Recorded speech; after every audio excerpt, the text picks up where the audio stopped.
Now that you've learned more about branding, it's time to put it all together in this case study. Here we have Keisha Brimstone.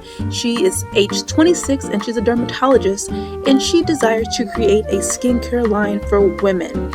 Now we're going to create a brand identity kit for Keisha's skincare line, and you're going to see how all of the elements of design that we've discussed will come together to create a clear and cohesive brand personality for her brand Brimstone. So when Keisha and I met, we were able to settle on 3 words that would describe her brand. We came up with clean, natural, and scientific.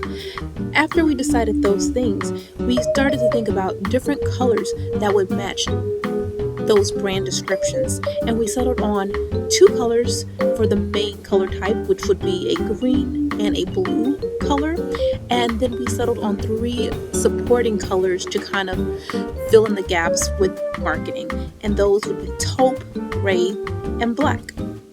Next up, we discussed brand fonts, and with the information that I shared with Keisha, she was for sure set that she wanted her heading font to be a sans serif font, something modern and contemporary, and she was okay with letting her subheading font be a serif font, something like Times New Roman.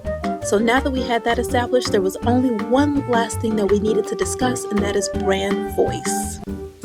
Okay, so maybe it wasn't that dramatic, but brand voice is very important. And when I spoke with Keisha, we discovered that she wanted her brand to kind of exude a more relaxed feel, but still make it informative while keeping it playful. So we discovered some photos that would capture that, and this is what we came up with.